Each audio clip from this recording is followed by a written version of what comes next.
Get ready for your daily dose of marketing strategies and tactics from entrepreneurs with the guile and experience to help you find success in any marketing capacity. You're listening to Marketing School with your instructors, Neil Patel and Eric Su.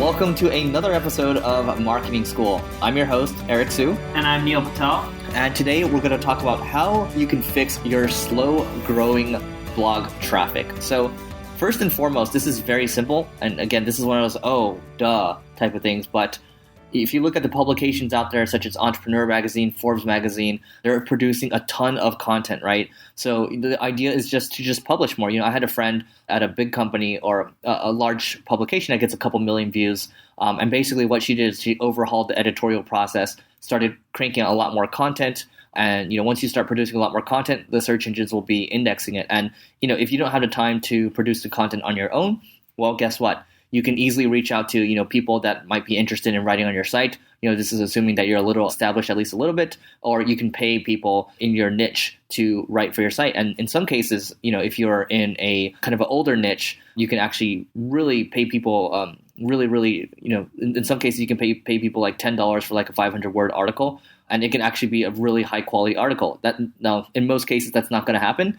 But in some cases, you can make that happen. But I think before I send it off to Neil, you can also go to problogger.net. They have a great job board for that. A lot of times when your blog is not getting traffic and figuring out how to get more, the issue isn't your content. It isn't the website. It isn't the backlinks. It's your internal structure and how you're cross-linking it.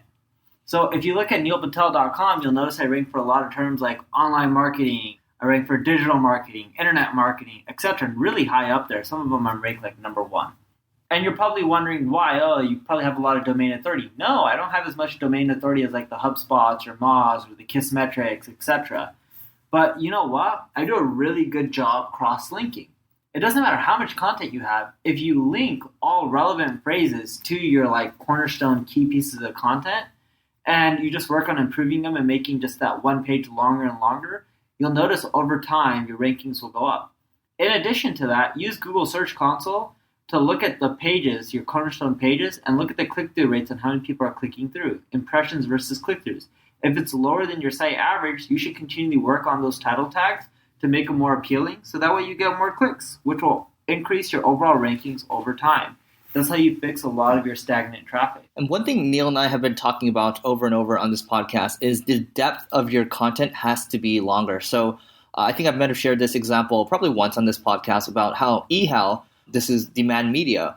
And, when they first went public, I think it went all the way up to like $600 per share for their price. And then right now, price per share is about $5.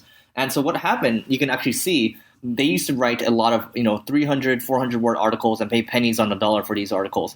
And they just scaled this model out, right? And literally after the Google Panda update, this is their quality control update, you can see their stock price. If you look at the max time period, you can see it just start to tank, right? So, if you think about writing more in-depth content, you can actually add more value. Go out there and do it. Don't try to, go for the, 200, 300, 400-word articles because those just don't work that well anymore. Also look at the code base too, right? So a lot of times the reason you won't be getting that much traffic is your site loads too slow. Fix that one time and start getting more traffic. It's not that Google ranks you higher. It's just that people are staying on your website because it loads faster.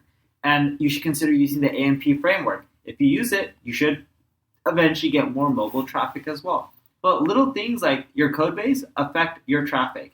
I did a blog post on this on how a redesign increased my traffic by X%. Or at least my search traffic by X%, and it was in the double-digit percentiles. I had someone from Copyblogger, one of Brian Clark's guys, redesign it, and then they ported everything over.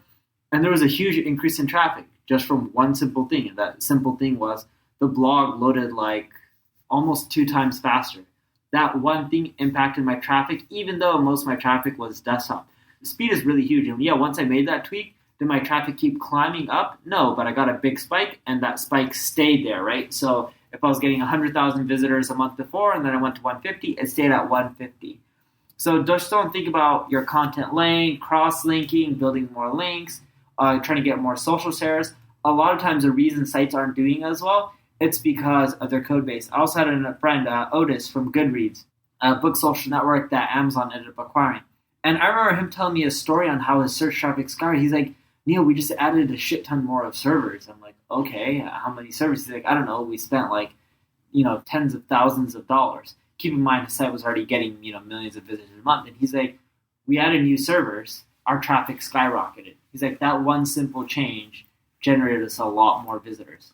And one thing you can do to check what's slowing down your site, you can go to use a tool like Pingdom. So just Google Pingdom tool. Or Google PageSpeed. Google PageSpeed is fine. Google that's simple. But if you want to get a little more technical, you can send it to your developers if you have developers on your team. What I would also recommend too is using a CDN or a content delivery network.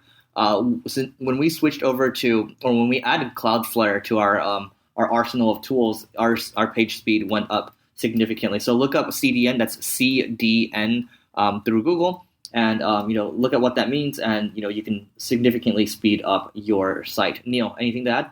Another simple thing that you can do, we've talked about this technique, is just going to Twitter, search.twitter.com, type in everyone's competing articles, look to see who's tweeted out those articles, network with each of those people, and just send out emails like, hey, Eric, I noticed you tweeted out a SEO article on 10 ways to grow your search traffic.